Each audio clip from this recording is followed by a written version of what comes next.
Oi, bom dia. O programa de hoje faz o seguinte questionamento. Será que a nossa vida é realmente resultado das nossas escolhas? Bem, para debater esse assunto e para falar do livro A Natureza Humana e o Sentido da Vida, é com um grande prazer que eu recebo hoje aqui no estúdio a psicóloga e escritora Elizabeth Schuch. Seja muito bem-vinda. Obrigada pelo convite, é um prazer de novo estar aqui com vocês. Prazer é meu te receber. A psicoterapeuta holística Thaís Moreira de Souza fala sobre equilíbrio entre mente, corpo e espírito. Afinal, para a gente tomar as decisões na nossa vida, né, e saber qual o caminho que a gente deve seguir, a gente tem que pelo menos tentar estar em equilíbrio, né, Thaís? Seja muito bem-vinda hoje também aqui ao estúdio. Obrigada, Cláudia. Bom dia a todos que estão nos assistindo. Boa noite para quem está assistindo a reprise. Obrigada pela presença. Tem um bate-papo sobre o direito de família com a advogada Sala Nemo da Silva, que está com a gente também hoje aqui. Seja bem-vinda. Obrigada, é um prazer novamente estar aqui com vocês. E ainda dicas de beleza com a Susan da HD Perucas. Está no ar mais um Bom Dia hoje. Fica comigo sempre, que está só começando.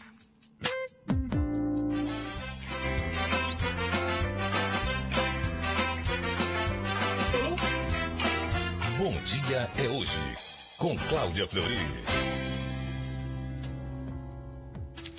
Começamos com a frase do Albert Camus, acho que é assim que se pronuncia, que diz o seguinte: a vida é a soma de todas as suas escolhas. Começo com a doutora Sala, concorda com a frase, não concorda? A gente é responsável, né, por tudo que acontece na nossa vida? Sabe que isso é muito difícil. Eu acho que nós somos grandes responsáveis, mas não totalmente. Porque quando a gente vê uma criança que tem que investigar a própria paternidade, a gente já sabe que ela vai levar com ela uma bagagem muito grande de negatividade. Então, nós somos responsáveis, sim, por muitas das nossas escolhas. Mas outros incidentes podem haver que farão com que nós tenhamos até dificuldade de traçar a nossa trilha. Precisemos de um acompanhamento psicoterapêutico muitas vezes, porque como o exemplo esse que eu dei, nós não somos responsáveis por tudo. Obrigada, doutora Sala. Thaís? Eu concordo, sim, nós somos responsáveis pelas nossas escolhas e acredito também que existe a lei de causa e efeito e também a questão do nosso livre-arbítrio. Então, tudo tem uma conexão.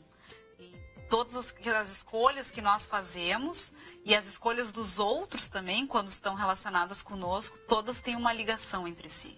Então, sim, concordo. Obrigada. Elizabeth? Eu diria assim, que a gente é responsável pelas nossas escolhas na medida que nos tornamos cada vez mais conscientes, mais maduros. Se tu olhar sobre o ângulo da filosofia espírita, tu escolhe a família onde tu vais estar inserido, aquele pai, aquela mãe. Há uma combinação no plano espiritual para que aquilo tudo aconteça. Então, se a gente olhar sob este ângulo, desde pequeno eu sei quem que eu estou escolhendo para conviver e para construir uma trajetória de parceria ou de resgate, né? Mas se a gente olhar a questão que a doutora colocou, realmente, né, essa criança ela está à mercê desse pai com a proposta de assumi-lo ou não, e optou em não assumi-lo.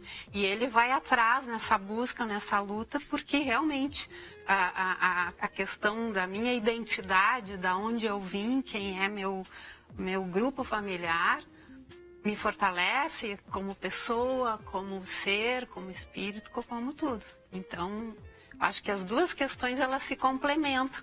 É uma questão de estágio, né? De olhar também. É verdade. Elizabeth está com um livro agora que está saindo do forno, foi a semana passada, né, o lançamento dele, lançado. Que se chama A Natureza e o Sentido da Vida. Né? Eu achei super interessante o tema e me fez pensar muito sobre essa questão do sentido da vida. Né? A gente vive dia após dia, muitas vezes já no modo contínuo, assim, sem parar para pensar muito que sentido que tem a vida da gente, né? Eu costumo brincar até com os meus amigos e digo assim, ó, eu não vim ao mundo a passeio. Algo eu vim fazer aqui. O que a gente veio fazer aqui? Qual o sentido de tudo que a gente passa? Né? É da gente parar para pensar muitas vezes sobre essa questão, né, Elizabeth? Eu vou até para introduzir essa tanta conversa. Pergunta que a amiga vai fazendo uma pergunta atrás da outra. Eu vou trazer uma frase, né, do Richard Bach. Richard Bach é um escritor inglês e ele escreveu sobre Fernando Capelo Gaivota e fez vários livros e tem filmes, inclusive. E eu usei no nosso livro, que eu escrevo junto com o Dr. Carlos Durgante, que é um geriatra. Ambos somos da Associação Médica Espírita do Rio Grande do Sul, né? Fazemos parte. E em cada início do capítulo eu escolhi um trecho. Esse trecho que eu vou ler aqui, esse pedacinho, tem a ver com o que a Cláudia colocou. Diz assim: quando iniciamos a vida, cada um de nós recebe um bloco de mármore e as ferramentas necessárias para convertê-lo em escultura. Podemos arrastá-lo intacto a vida toda. Podemos reduzi-lo a cascalho. Ou podemos dar-lhe uma forma gloriosa. Então, isso tem o significado do que eu vim fazer com a minha vida. Conforme eu vou me autoconhecendo, me dando condições de entender o meu processo no contexto vida, as minhas escolhas vão sinalizando condições melhores ou piores, né? Todos já passamos por uma natureza mais primitiva. E se a gente se olhar e pensar a respeito, às vezes, dos nossos ímpetos, dos nossos impulsos, não tão virtuosos, vamos dizer assim, os nossos egoísmos, o nosso orgulho, irritabilidade, a nossa impaciência, intolerância com o outro, a nossa falta de compaixão com aquela condição daquela criatura que às vezes não nos recebe tão bem, ou não nos atende tão bem, ou não nos acompanha tão bem numa parceria de casamento ou de relação familiar. Então, cada um de nós vai evoluindo. Mas essas essências a gente tem que se trabalhar diariamente nos nossos desafios. Né? Então, à medida que eu vou me autoconhecendo, que eu vou me identificando, nesse ponto eu sou um pouco arrogante, eu sou orgulhoso para admitir meu furo, minha falha, e custa pedir desculpa quando eu piso na bola com alguém, eu vou acarretar no outro também um sentimento de contra-ataque, um sentimento de repulsa ou um sentimento não tão afetivo. Então, nessas pequenas coisas do cotidiano já são sinalizações da forma como a gente escolhe. E esse caminho do autoconhecimento, né? Eu posso passar uma vida inteira sem reconhecer muitas vezes aquele defeito ou tentar melhorar, né? Isso acontece muito. E aí vem, né, o resultado dessas atitudes. Porque se eu tenho uma postura que eu instigo no outro uma agressividade, né, aquela história, o que eu semeio eu colho, eu vou colher isso. Agora, se eu tenho uma postura um pouco mais calma, um pouco mais conscienciosa, um pouco mais humilde de admitir, olha, hoje eu estou nervoso, hoje eu estou nervosa, hoje eu não estou no meu melhor dia, um pouquinho de paciência, o outro também abranda comigo. Né? Se alguém vem, né? Se alguém já chega irritado para ti, tu dá um sorriso. Isso. Né? É muito complicado, né? Em situações cotidianas. Por exemplo, uma vez eu estava na fila do banco e a moça que estava atendendo a caixa, ela estava bem agressiva, assim, bem agressiva. Ela agia com as pessoas e todo mundo se olhava e questionava, nossa, mas o que é isso? Aí eu pensei assim, eu tenho duas escolhas, ou eu entro e abordo ela assim, olha, o que é isso, o jeito que tá. Ou eu conheço, ela é da agência, ela não é assim. Aí quando eu fui a minha vez de ser atendida, eu disse, o que houve contigo hoje? tu tá tensa, cadê aquele sorrisão que tu sempre nos atende? Aí o olho dela encheu d'água. Aí ela disse, ai, Beth, o meu dia hoje foi tão difícil, eu tô com um familiar no hospital e tive que atender, eu queria ter a folga e não consegui, tô aqui. E conseguiu abrir um pouquinho. E aí eu conversei com ela e tal, e aí ela já voltou pro Se desarmou. Se desarmou, teve um aconchego, um colinho, vamos dizer assim. E aí o próximo era um senhor de idade, ela já atendeu de uma outra forma. Então, assim, muitas vezes no trânsito, no supermercado, no banco, né, às vezes a gente é abordado de uma forma agressiva, desnecessária. E se a gente vai com as pedras também para o contra-ataque, aquilo só emana mais energia ruim, né? Pra gente e pro outro. Então, eu acho que essa coisa assim, eu identificar, ó, isso eu não gostei, mas eu posso agir um pouquinho diferente. Eu tenho uma condição que o meu dia foi bom, não vou entrar nessa sintonia. E aí eu posso fazer toda a diferença e mudar. E assim é com os grandes desafios na nossa vida. E a gente é testado diariamente, né? Como tu falaste, no trânsito, na fila do banco. Tem um supermercado aqui de Porto Alegre que eu sou testada todos os dias. Quando eu não vou nele, eu não vou nem dizer o nome. Mas enfim, a gente já chega lá, eu disse, nossa, tem que passar lá, eu preciso passar lá. Mas o caixa já te atende com... Hoje mesmo eu fui no supermercado e disse bom dia para a moça do caixa. Ela disse assim, infelizmente o dia não tá bom para mim. Mas enfim, a gente passa por provações, digamos. Eu costumo brincar, o meu avô, saudoso vô João Carlos, ele era muito sábio quando ele dizia que as pessoas vêm com etiquetas. Ele dizia para mim, minha filha, todas as pessoas vêm com alguma etiqueta. Teste sua tolerância, teste sua paciência. Sim. Né? Nem todas as pessoas que a gente vai encontrar pelo caminho são pessoas que vão nos tratar com gentileza, sorrindo, né? É importante também que a gente passe por determinadas situações para que a gente aprenda também. Exato. Sabe, né? Cláudia, que quando tu disseste que o programa versaria sobre o sentido da vida, eu fiquei pensando sobre o sentido da minha vida, para ser o mais espontânea que eu pudesse. E eu encontrei o seguinte, o sentido que eu encontro na minha vida é o amor. E acredito eu que todas as pessoas tenham no amor o sentido da vida delas. O amor pelos filhos, o amor pelo parceiro, o amor por Deus, para os crentes, para os religiosos, o amor nas suas crenças. Eu acho que todo o sentido da vida está no amor. Porque é verdade. Essa tua atitude de falar com a caixa do banco foi uma atitude de amor. Exato.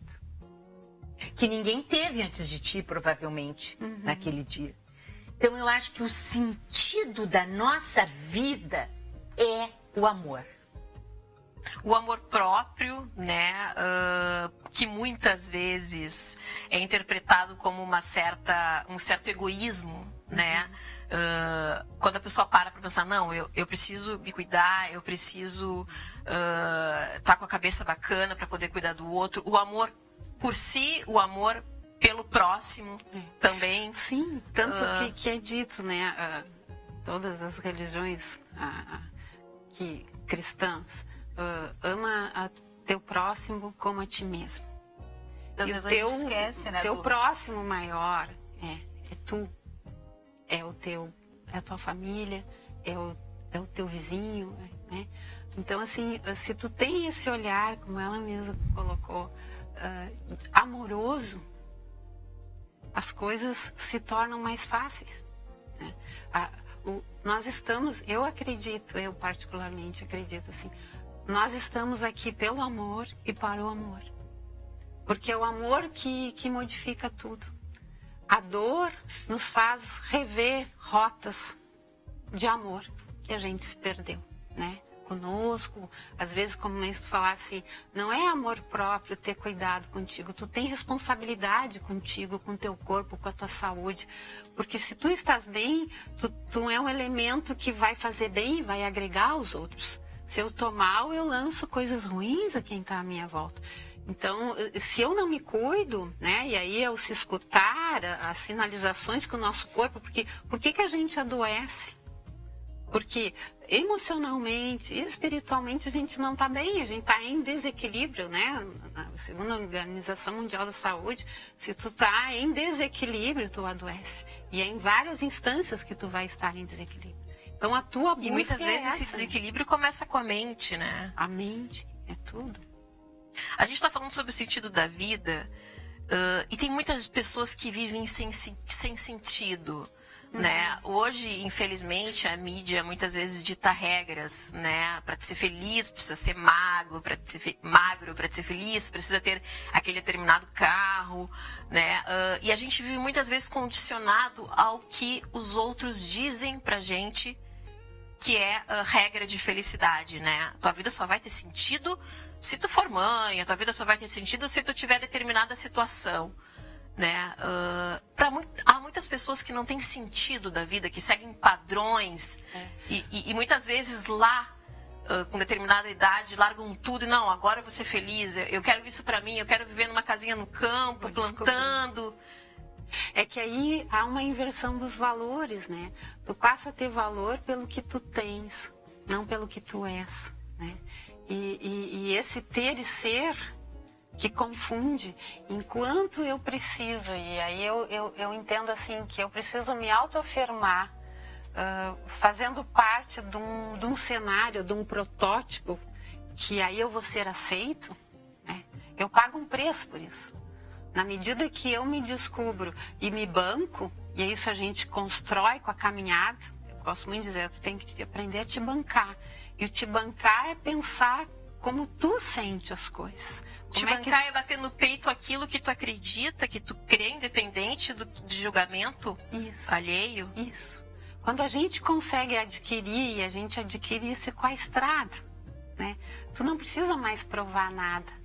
Tu é o que tu é e tu tá satisfeito com o que tu tens, né? Sabe que eu tenho muita pena daquelas pessoas que a gente encontra na rua sem rumo. Que nos Estados Unidos eles dão uma palavra muito certa que eu ainda não encontrei tão parecida, que é homeless. Quer dizer, que é o cara que não tem casa, que é o cara abandonado. E não é só o nosso mendigo, porque a gente pode pensar que uma pessoa que para na esquina para pedir esmola é um mendigo e depois tem uma outra atividade. Mas é aquele que saiu do prumo. Exato. Que tem desesperança. Então, são as pessoas... E que às vezes não tem ninguém para estender a mão. Que não tem nada, que tem um desgosto enorme na vida e que se jogaram... que estão ali porque não têm, muitas vezes, coragem de acabar com a própria vida. Eu tenho muita pena dessas pessoas.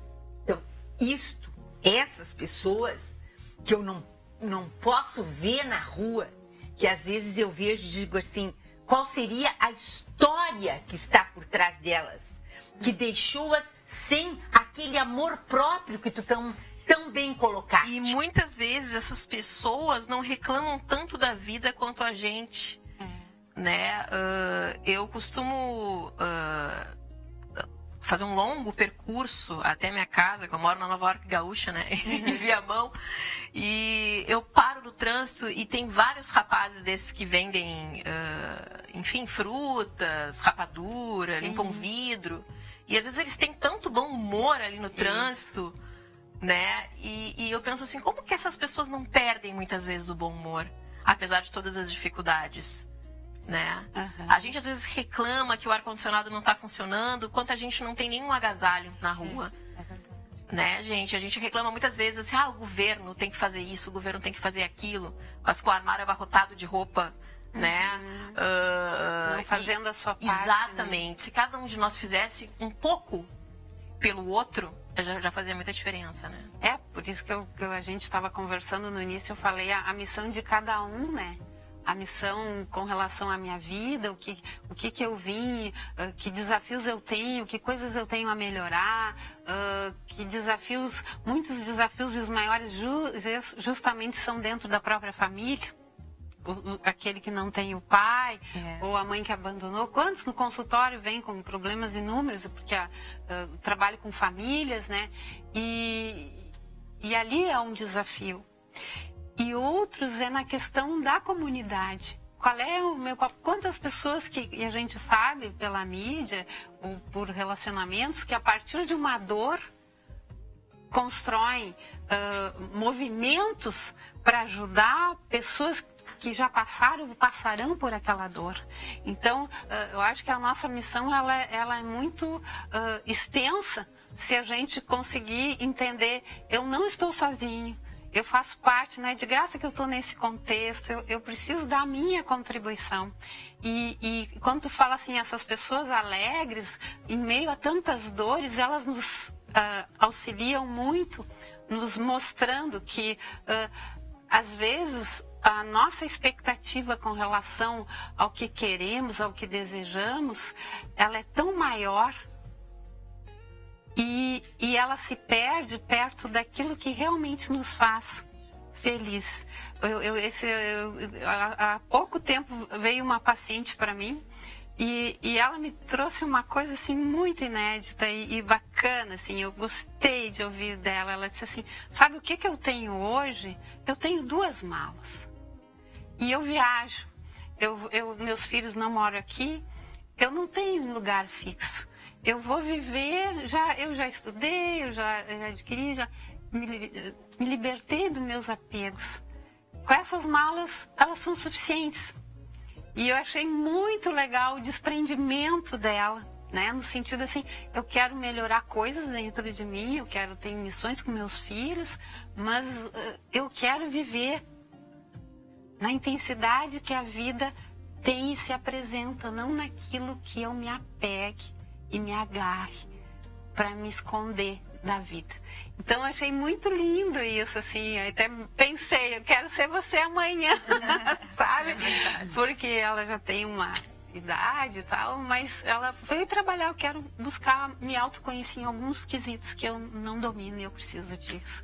Então, olha o desprendimento, né? E se a gente se colocasse assim na vida, quantas coisas a gente saborearia mais por poder prestar atenção nesses detalhes. Mas entra na questão da gratidão, né? Que eu toco sempre nessa tecla aqui no programa. Sim. Quando a gente está para baixo, ou pensando, poxa, por que isso não aconteceu na minha vida? Ou por que acontece com fulano, não acontece comigo? Se a gente parar e exercitar a gratidão, automaticamente a gente muda aquela vibração. Exato. Né? Porque se a gente só pensa naquilo que a gente não tem, que o quintal do vizinho é mais bonito, mais florido, a gente vai sempre ser infeliz. Mas se tu para pensar, não, olha o que eu já tenho, e aí não conta o carro, as coisas que tem de bens materiais, porque isso é finito, né? Mas os amigos que tu tem, as pessoas que tu construiu, isso que tu construísse de bacana, né? Funciona comigo, eu não sei se funciona com os demais, mas a gente para ser grato por tudo que a gente já tem e olhar o quanto que a gente já tem de coisas bacanas, muda tudo, né, na nossa vida, muda todo o sentido da nossa vida, né? E é isso que nos coloca com uma postura mais positiva frente a ela. Se realmente eu dou valor para aquilo que tem peso e valor, a minha forma de viver vai ser diferente. Agora, se eu me agarro ao que eu não tenho, ao que eu ainda preciso adquirir... Se eu me coloco no papel de vítima o tempo inteiro... Exato. E isso não quer dizer, assim, que a gente não está aqui para crescer. A gente está aqui para crescer. Né? A gente tem que ter metas. Eu tenho que acordar com um objetivo. Essas pessoas perdidas, elas acordam sem nada. Então, isso esvazia a vida de alguém, né? O que nos mantém vivos é saber, eu tenho coisas a construir, eu tenho metas a alcançar, eu tenho projetos. Por isso que todo mundo tem problema na vida, né? As dificuldades servem para nos fortalecer nesse sentido. Tu imagina se todo mundo tivesse uma vida bacana, todo mundo tivesse ganho na Mega Sena, né? A gente não ia acordar com um propósito, né? Exato. Todos os dias. Isso. E é isso que nos move. Gente, adorei. Estamos filosofando e a gringa já se empolgou aqui e filosofou junto. Mas é bom. Enfim, as gurias continuam até o fim do programa de hoje. A gente vai pro intervalo, volta falando direito de família, tem HD Perucas, enfim. Eu, se fosse tu, não saia daí, tchê. Sai daí.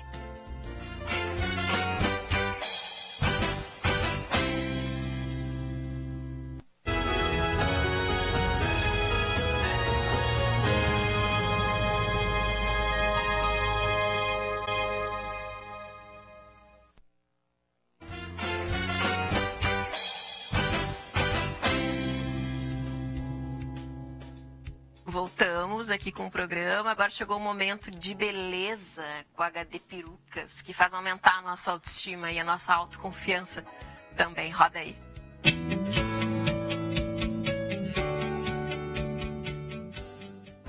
Eu estou aqui com a Rúbia Moser, cabeleireira, que acabou de voltar da Argentina com muita novidade. E não podia ser diferente, né? Ela veio contar aqui para nós o que ela viu e montou já um penteado maravilhoso. Tudo bom, Rúbia? Tudo bem. Obrigada por ter vindo. O prazer é meu.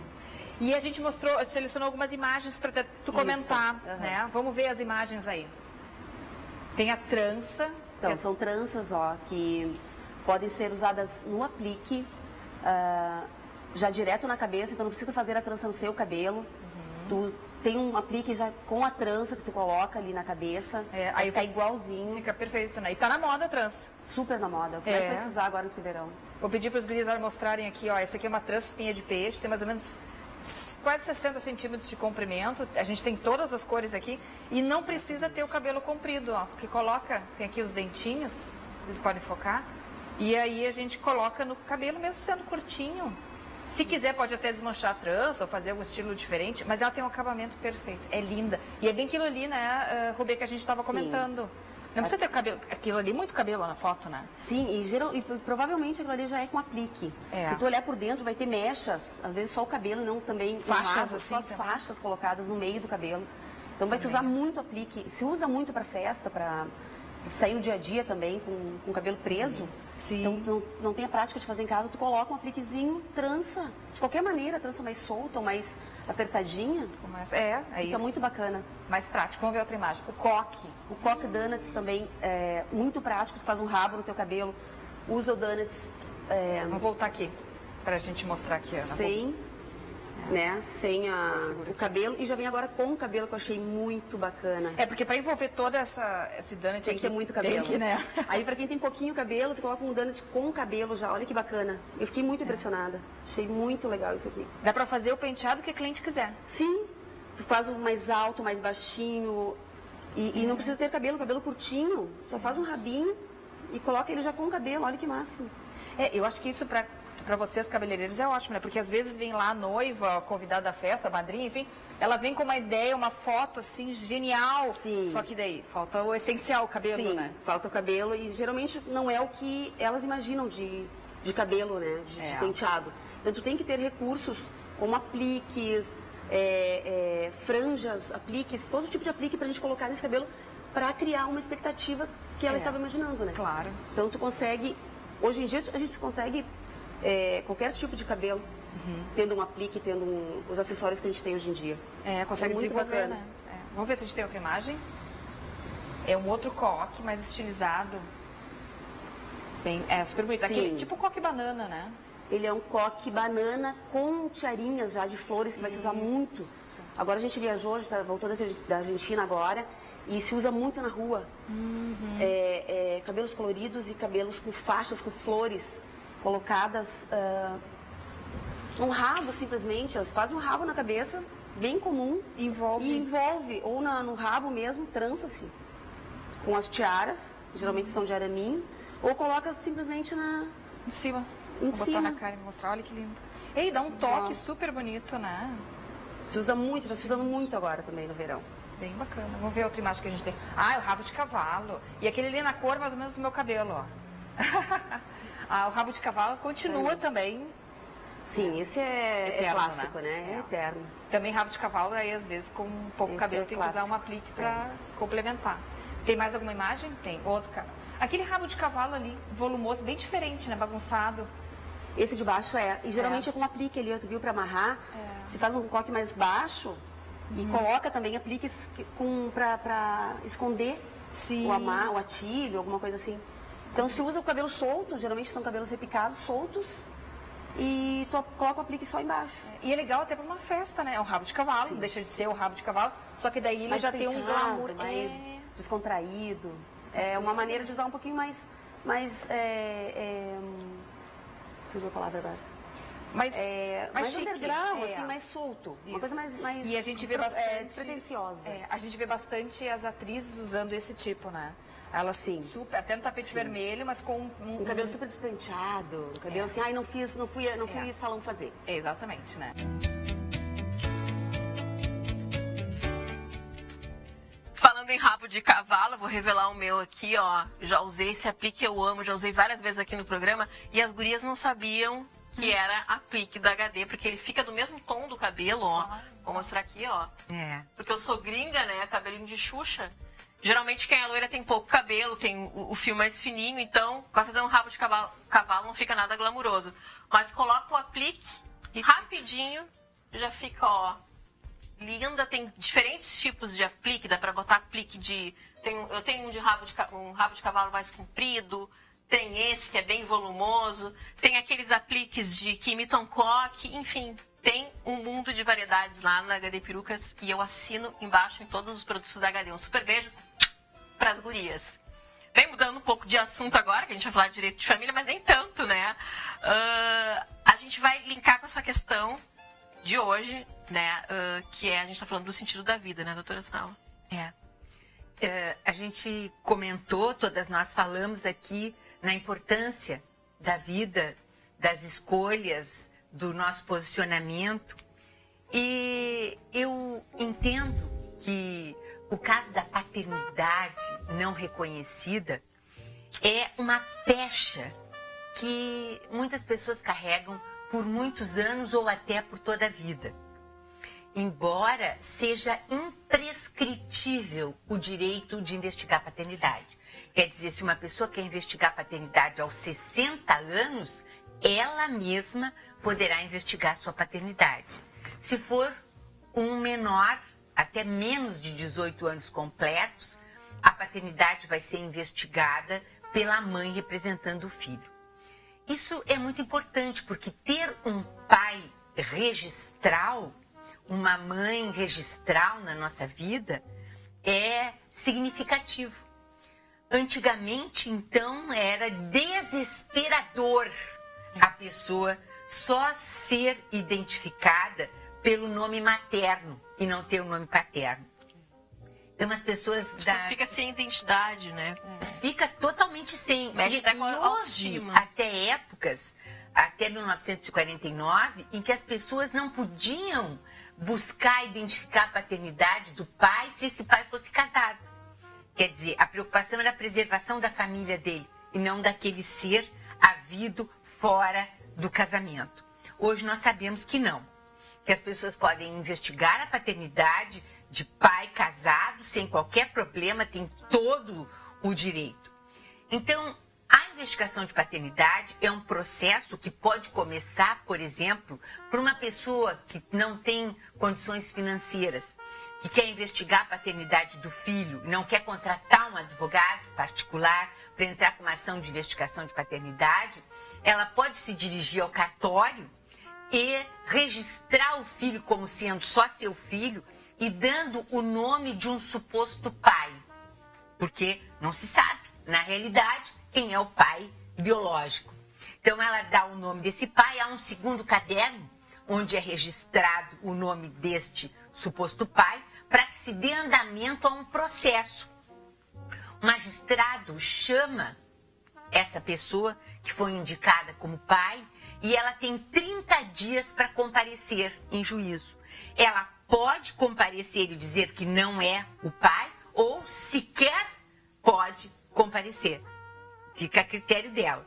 Se ela não comparece, esse processo é encaminhado para que seja oferecida, então, pelo Estado a investigação de paternidade. O exame preciso que vai investigar essa paternidade é o do DNA.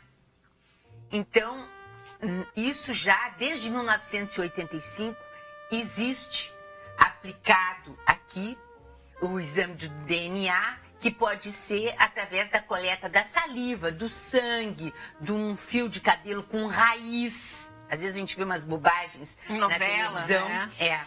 Cortando o cabelo. Do dente, do núcleo de um dente. Ou até se o suposto pai é falecido e o investigante não tem irmãos, de lado algum, né? Do lado do pai, claro, se ele não tem irmãos e vai investigar a paternidade, há a necessidade, muitas vezes, como eu já fiz, de exumação do cadáver. Então, ossos muito bons para se identificar a paternidade são o osso do cérebro e do fêmur, né? E pode ser investigado até através de um dente na exumação. Isso acontece, a exumação é cara, né? Eu já houve oportunidade, hoje em dia deve ter em torno de 12 mil reais, eu já paguei 7 mil reais em épocas passadas, é caro a exumação do cadáver. Então, a pessoa tem que ter condições de pagar nesses casos. Também, muitas pessoas deixam passar o tempo e vão investigar depois da morte, né? Outros casos há em que a paternidade, isso é muito importante de vocês ouvirem, a paternidade foi negada na investigação, mas negada por ausência de provas. Então, essa paternidade foi investigada há muito tempo, quando não havia um DNA. E o magistrado entendeu que as provas trazidas não eram provas suficientes para determinar a paternidade. Então, há a possibilidade de a pessoa vir a investigar de novo a paternidade, pela ausência de provas. Então, não faz coisa julgada, impossível de ser investigada de novo, porque não houve prova suficiente. Não havia hoje o DNA. É muito mais fácil, né? Então, hoje, com o DNA, eu já fiz uma segunda investigação de paternidade para uma pessoa, porque na primeira ela não logrou êxito, não tinha o DNA. E o magistrado julgou pela ausência de provas, e na segunda nós comprovamos. Essa mulher tem 64 anos quando investigou a paternidade. E alegava ela que investigava a paternidade porque a mãe fora muito ofendida pela família do suposto pai na primeira oportunidade, chamando-a, imaginem vocês, do quê? Não é? Porque o pai era casado e tinha tido um relacionamento extraconjugal. Isso é realidade brasileira, não é novela. Acontece com muitos, né? Também pode acontecer o caso de um homem saber que uma mulher vai investigar a paternidade ou comentou que ele é o pai. Isso é uma situação em que transcende a área doméstica, muitas pessoas ficam sabendo, e ele pode se antecipar e entrar com uma ação de nulidade da paternidade. Que absurdo, Desculpe, né? de negatória da paternidade. A negatória da paternidade. Então, estão falando o quê? E eu vou provar que eu não sou pai. Porque eu sei que eu não sou pai. E há casos em que a pessoa tem certeza que não é o pai. O homem, quando eu estou falando. Porque a mulher que entra com a investigação da paternidade, já existe provas de que somente 1% erra. É rara a situação de a mulher entrar com a investigação de paternidade de um filho. Geralmente ela entra para provar. Ela entra sabe para quem provar. é o pai, realmente. Não é? Então, quer dizer que é insignificante esse erro. Já aconteceu comigo, com uma pessoa famosíssima. Foram investigar a paternidade dele, eu fui defendê-lo, e ele disse para mim: olha, Salo, eu acho que dessa aí eu não sou o pai. Podia ser outras, porque já tivera outras, né? E deu certo o que ele falou, não era o pai. Eu me lembro que até o meu irmão que comunicou, ligou para ele e disse, meu irmão que hoje é meu sócio, comunicou para ele e disse, olha, tu não és o pai. Ele, mas nós vamos ter que fazer uma festa. Porque naquele caso, ele não queria assumir a paternidade. É uma assunção muito significativa. Porque tu tens uma responsabilidade de mantença. E a responsabilidade de mantença é a de menor preocupação para uma pessoa correta de caráter. A maior responsabilidade é do endereçamento educacional, da formação desse ente originado nele. Formação moral, né? Claro, em todos os sentidos. Então, investigação de paternidade busca o pai registral. Ou a investigação de maternidade, mas já é mais difícil. Nós hoje encontramos muitas mulheres que largam os bebês na rua, não é? Mas é muito mais difícil a mãe abandonar. É verdade. Nós temos que levar em consideração que o direito de família avançou muito. Uns o entendem na trilha correta, outros que talvez haja alguns desvios atendendo à necessidade que a sociedade clama pelo fato ocorrido que precisa ser regrado. Eu já expliquei isso aqui.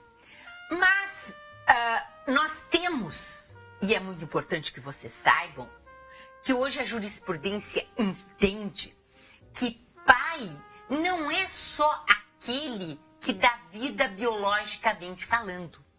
Pode ser pai o que cria. E o que biologicamente deu vida pode ter abandonado aquela pessoa.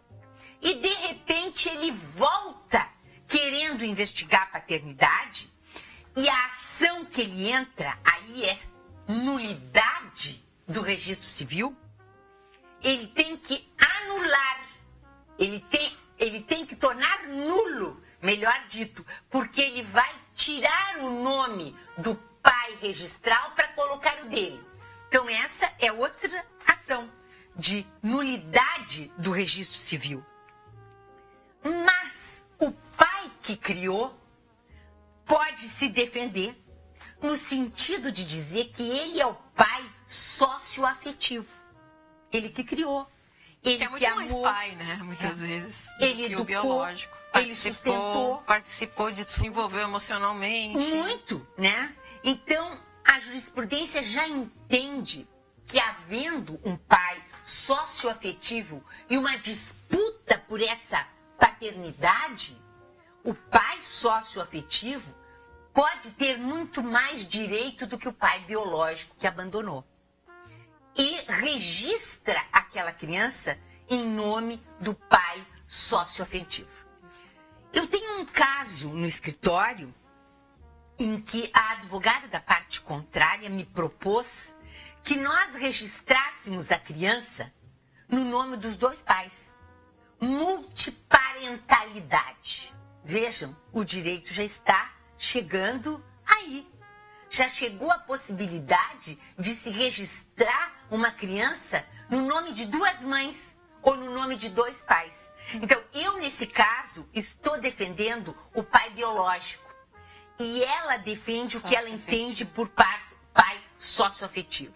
Só que o pai biológico, que não era o casado com a mãe, ele também conviveu com a criança desde o início. Porque nos 2 anos de vida que a criança tinha com o pai casado com a mãe, mas que não era o pai biológico, ela via sempre e convivia e tinha fotos desde o nascimento com o pai biológico. Nossa, que complicado. Então a briga é entre pai socioafetivo e pai biológico. Acham vocês, e eu vou deixar essa pergunta no ar, que seria conveniente registrar no nome dos dois? Só o tempo e a vida... Eu tenho uma posição bem determinada.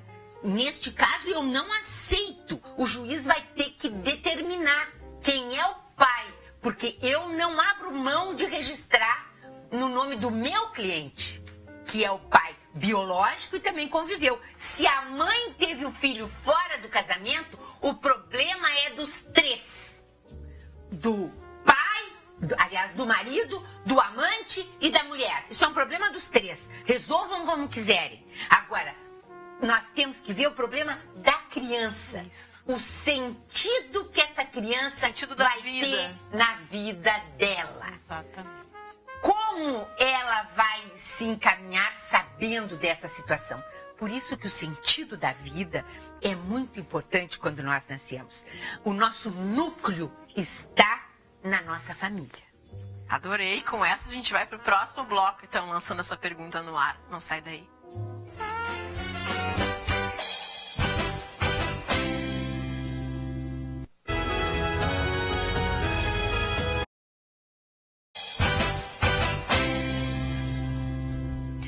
a nossa pauta do programa de hoje é a questão do sentido da vida, agora eu converso com a Thaís sobre a questão de como equilibrar a mente, corpo e espírito, né? Para que a gente possa tentar pelo menos seguir aí num caminho correto, né? Bom, Cláudia, eu acredito assim que a gente pode começar falando que o sentido da vida por si só é estar vivo. Esse, né, eu acho que a gente pode já começar por aí. E aí a gente entra em várias questões, incluindo a gratidão, né, que a gente comentou no bloco anterior. E por quê, né? Porque com a gratidão, a partir da gratidão, na verdade, a gente já muda o nosso padrão vibratório. E a partir daí a gente começa então a agradecer pelo que a gente tem, pelo que a gente é, e não focar nas coisas que nós ainda não temos, no que nós ainda não somos. Porque essas questões nós vamos buscar ao longo da vida, e aí englobam as metas que a Beth citou antes, que nós precisamos de objetivos. Isso tudo está embasado no autoconhecimento. Então, através do autoconhecimento, que não é um processo fácil, é um processo complexo. Que não é um processo assim, conquistei, deu. Não. É algo que sempre tem que ser conquistado diariamente, até porque a gente vive num dia a dia turbulento, com várias provações aí. Então, não é algo como a felicidade, né? Exatamente. Por exemplo, não é algo constante, eu tenho que estar sempre buscando e rebuscando não é bem a palavra, né? Mas tipo, buscando novamente. É um processo constante, eu diria que não se consegue numa única vida, né? Esse é um processo para sempre, digamos assim, o autoconhecimento. E é importante que através do autoconhecimento a gente tenha o nosso objetivo maior, que é sim a felicidade, como tu citaste, né? E essa evolução constante, para que a gente possa então viver em plenitude, como se fala, né? E o que isso significa, o autoconhecimento, essa questão toda? Não é que nós não vamos ter problemas, né? Agora eu estou trabalhando meu autoconhecimento, eu vivo em paz, hein? Não, a gente vai continuar tendo os problemas, afinal de contas faz parte, né, da atmosfera planetária que nós vivemos, mas a gente não vai sair fora da casinha, como se costuma dizer. A gente vai aprender a lidar com os problemas da vida, com os problemas do dia a dia, se adaptar às situações que aparecem pra gente e ir resolvendo como dá, né? Não se desesperar, não enlouquecer. Então seriam essas as questões, né? E aí volta também, eu estava lembrando agora que nós falamos antes sobre a questão do ter e do ser, que hoje nós focamos muito no ter, esquecemos do ser. Então isso está tudo linkado. E a questão que a Beth citou antes... Na verdade, a gente deveria se preocupar mais com o ser do que com o ter, né? Exatamente. O ter é uma consequência das questões que nós somos, né? Porque nós vamos buscando, então, isso ao longo da vida. E a questão... se iludindo muitas vezes, Exato. né? Com esse ter. As ilusões, isso, inclusive que tu falou que a mídia nos impõe como que a gente deve viver, o que a gente deve vestir, o que a gente deve comer. Dia hoje, tá, gente? E a questão que a Beth citou antes do caixa, né, da menina no banco, ela lhe quebrou o padrão vibratório que aquela menina estava, né? E se a gente começa a levar tudo a ponta de faca, como se fala, né, de revidar, enfim, o olho por olho, dente por dente. Gandhi já tinha um ditado que ele dizia, né, olho por olho, dente por dente, a humanidade vai acabar cega e desdentada. Então a gente tem que, né, realmente, assim, ver o outro lado, ver o todo, né?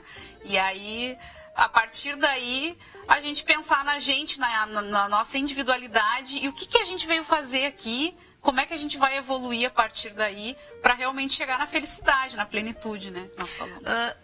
A gente não falou sobre a questão do acaso, mas eu gostaria de perguntar para vocês. Vocês acreditam que nada acontece por acaso? Não existe sorte? Que muita gente fala, aquele ali é sortudo, né? Vocês acreditam nisso? Vocês acreditam que nada acontece por acaso? Não é por acaso que a gente está aqui reunida falando sobre esse assunto? Não é por acaso que tu está nos assistindo agora, nesse momento, achando o programa maravilhoso? Enfim. Nós temos um universo regido por várias leis, né? Existe a lei da sincronicidade. Então, realmente, nada é por acaso, tudo tem um objetivo. Mas, obviamente, que nós temos a questão também do livre-arbítrio. Então, nós estamos embasados numa lei de causa e efeito, onde toda ação tem uma reação, uma causa tem uma consequência. Mas... isso também entra a questão do pensamento. Com certeza. Porque às vezes a pessoa pensa assim, só o que eu fiz ou o que eu falei pode gerar algo, mas muitas vezes aquele pensamento que eu tive, eu pensei mal de alguém, desejei mal para alguém, isso também tem um retorno. Com certeza. O pensamento é energia. Então, o pensamento move tudo, né? E no momento que a gente pensa, como tu falou, algo não tão bom, assim, a gente pensou algo ruim de alguém, aquele pensamento nasceu na gente. Então, essa energia passa primeiro pela gente, para depois emanar para outra pessoa. E se a outra pessoa ela não está conectada nessa energia, nada vai acontecer com ela. Só para ti. Exatamente. A consequência vai ficar em ti mesmo. Então, com certeza, o pensamento é a energia que gera tudo. Tanto é que as pessoas usando, né, complementando da Thaís, a questão que as pessoas às vezes nos dizem, que quando a gente é criança, né, e quem tem uma fundamentação religiosa, reza por mim, eu tenho uma prova para a mãe, né, mãe reza por mim, essas coisas, é pensamento. Então tu emana um pensamento positivo, que dê tudo certo. A gente passa isso para as pessoas que estão com aniversário ou diante de um desafio. Isso é pensamento. Gera então, uma atmosfera positiva. Melhor. Exato. E muitas vezes a pessoa esquece que, né, a Beth falou, ela pede, reza por mim, mas aí tu pergunta, e tu reza por ti? Eu rezo por ti, mas e tu reza por ti? Porque muitas vezes a gente tem que fazer a sua parte. Gurias, eu amei o programa de hoje. Eu aprendi muito com vocês hoje aqui, eu tenho certeza que o pessoal em casa também. Isso é um dos sentidos da vida também, né? Eu acho que aprender sempre, a gente tem que estar buscando. No momento que a gente acha que já sabe tudo, aí algo tá na errado. Hora de rever a rota. Onde é que o pessoal consegue adquirir o livro? Bom, a gente esqueceu de falar no primeiro bloco. Também rapidinho, assim, o nosso livro ele está nas livrarias Spinelli, da editora Spinelli, e se encontra, tem no Shopping Total e na livraria da Federação Espírita, que é a livraria Spinelli também, né? E também vai ter vai ter no Shopping Total agora no dia 7 mais uma sessão de autógrafos, né, às 19 horas, na própria livraria dentro do shopping, que também lá as pessoas podem adquirir. E centros espíritas que têm livraria, foram para esses centros, as casas também estão com o livro. Bacana, obrigada pela presença de todas, adorei receber vocês aqui. Obrigada pela audiência, tem reprise hoje às 9h30 da noite, assiste novamente o programa aí que tá bom demais, e dá para assistir pela internet também em tempo real, coloca lá no site tvuplay.tv.br, me segue lá no Instagram também, vai ser um prazer te ter me seguindo, @cacau_fleury, e pode me adicionar no Facebook, Cláudia Fleury 2, um super beijo e fica com Deus sempre.